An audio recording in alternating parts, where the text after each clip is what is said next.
everyone, and welcome back to our podcast. On today's episode, we are going to discuss the Ariel Castro kidnappings that occurred right here in Cleveland, Ohio. Now, Chloe, tell us a little bit about who Ariel Castro is. Ariel Castro was born on July 10, 1960 in Puerto Rico. While in Puerto Rico, he was both physically and sexually abused by his family members and neighbor, which may have been part of the reasoning behind his behaviors later on in life. A few years later, his family moved to Cleveland. By the time it was 1992, Castro bought a house with his wife and 4 children. Unfortunately, his marriage took a turn for the worse when he started to get violent with his wife and was temporarily arrested for domestic violence. Wow, that is truly sickening. What did his wife end up doing about the situation? She actually decided to leave him and also took full custody of their children. I see. So what did Castro do with his time prior to the kidnappings? He spent a few years working for a school district as a bus driver until he was fired for irresponsible actions. Interesting. So it seems like there were a lot of issues in Castro's life. Definitely. I wish someone would have seen the signs sooner. So based on my understanding, there were 3 victims of Ariel Castro. Is that true? Yes, it is. Can you tell us about each one? Of course. His first victim was Michelle Knight, who was only 21 years old when she was kidnapped. She was born in April of 1981 and grew up in Cleveland. Knight had a difficult childhood due to bullying and assault that she faced at school. She eventually dropped out of school when she got pregnant with her son Joey. He was taken into foster care as a toddler due to an injury that was likely caused by one of Knight's abusive boyfriends. That is so horrible. She's definitely had it rough. That's for sure. His next 2 victims were 17-year-old Amanda Berry and 14-year-old Gina De Jesus. Both girls actually knew Castro's daughter and were friends with her. Oh my gosh, that is even crazier. Imagine being kidnapped by your friend's dad. I know. Those poor girls had no idea what was coming. He couldn't have kidnapped these 3 girls easily. How did he do it? Castro lured Michelle Knight into his home by offering her a puppy for her son and then restraining her with extension cords. A few months later, Castro offered Amanda Berry a ride home from her job and brought her back to his house instead.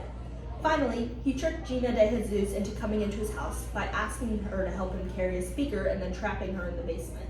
How awful. Well, once they were all in his possession, what did he do to them? First of all, each girl kept a diary, which were later found with information on how they were abused and hoped to escape one day. The abuse occurred in so many forms. For example, they were locked in bedrooms where they had to use plastic toilets, were offered only 1 meal a day, and got to shower twice a week at most.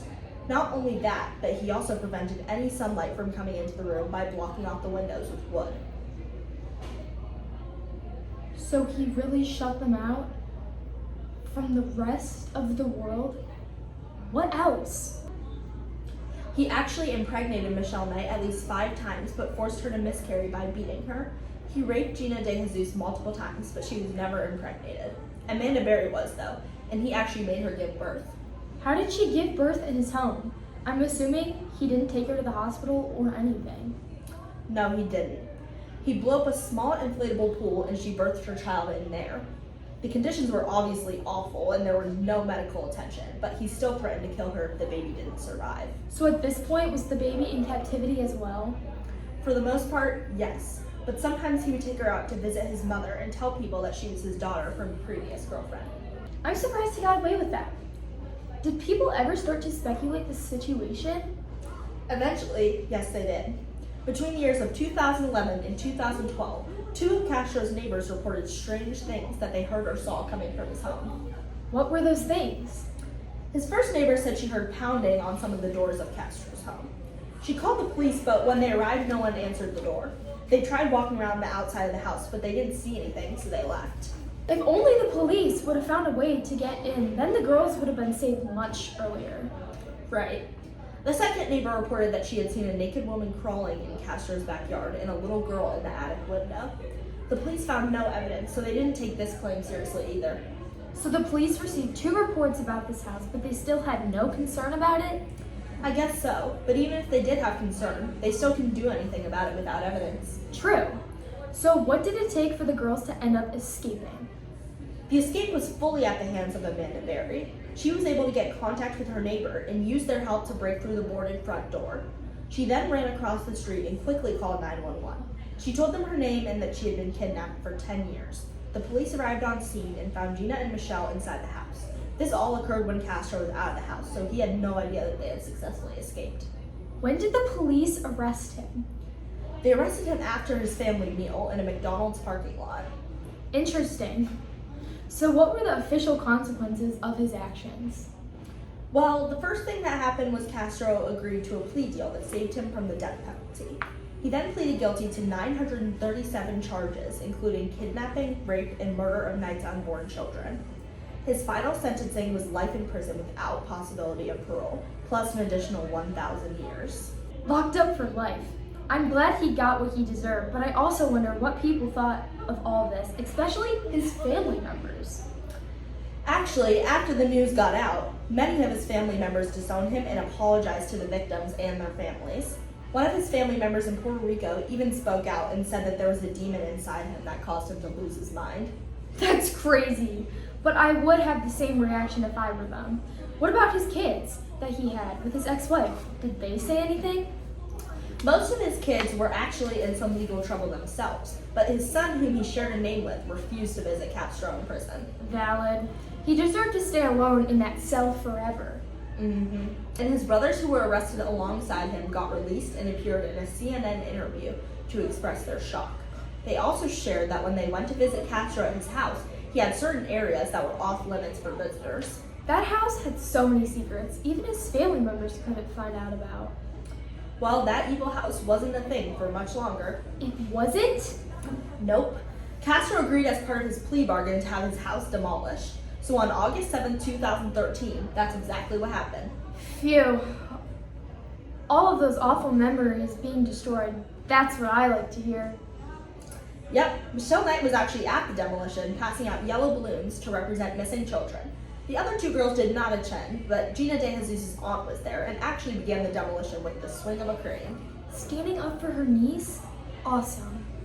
What did they do with the space after the house was gone? They added a park and a garden, which are still there today. No traces of Castro's home remain. Good. Now the girls and their families could live in peace. For sure. Even more so after what happened next. What happened? At 9:20 p.m. on September 13, 2013, Castro was found hanging from his prison cell. Prison medical staff tried to resuscitate him, but they were unsuccessful, so he was transported to a medical center. And I'm assuming he didn't live, right? Correct. Later that night at 10:52 p.m., he was officially pronounced dead. Wow, I sure wasn't expecting that. Crazy, I know.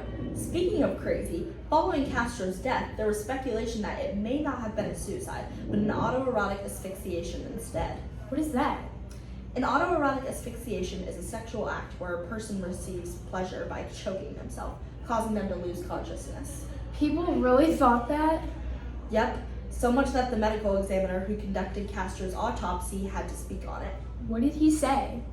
He said that based on the ligature and cell photos, Castro's death was definitely a planned suicide. Well, I'm glad he cleared that up. What about the girls? How were they doing since their escape? They first broke their silence by releasing a video together, thanking the public for showing them support.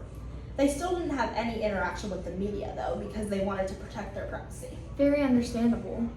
Yes. Then all three girls ended up releasing books. Michelle Knight was the first one to release hers, and it was titled Finding Me. Good for her. What was the book about? It was about the rape, torture, and isolation that she survived for over 10 years. I'm glad she felt confident enough to share her story like that. Definitely. She told everyone that she didn't want to be seen as a victim, but a victor. Inspiring. What books did the other two girls release? They actually released a book together titled Hope, a memoir of survival in Cleveland. Very cool. What was that one about? The book was about the constant fear that they lived in and how they never knew what Castro was going to do to them next. But they also shared stories about their moments of joy when Castro was out of the house. What did they do in those moments? They would dance and watch the Vampire Diaries. It's good that they were able to find some light during that extremely dark period in their lives. For sure.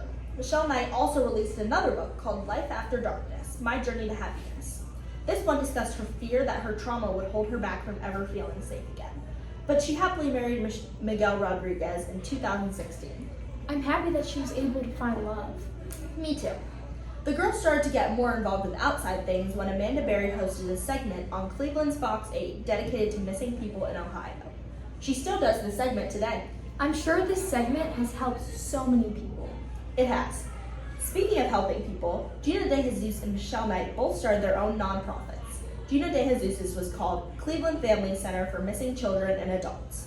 This organization helped families who were left waiting after their loved ones had been abducted. She also travels around the world with her family to teach law enforcement how to work with families who have missing relatives. Amazing. She really took her situation and used it to benefit others. That's so great. What was Michelle Knight's nonprofit? Her nonprofit was called Unleashed Animal Rescue. She expressed that she had always loved animals, and seeing how Castro would treat them inspired her even more to get out and make a difference. So in the end, everything really did work out. It did, and now there is much more awareness for missing children in Cleveland. And it couldn't have been this way without Michelle Knight, Amanda Berry, and Gina De Jesus sharing their stories. You're absolutely right. Well, that's it for today's episode. Thank you for tuning in, and don't forget to join us again next week. Bye!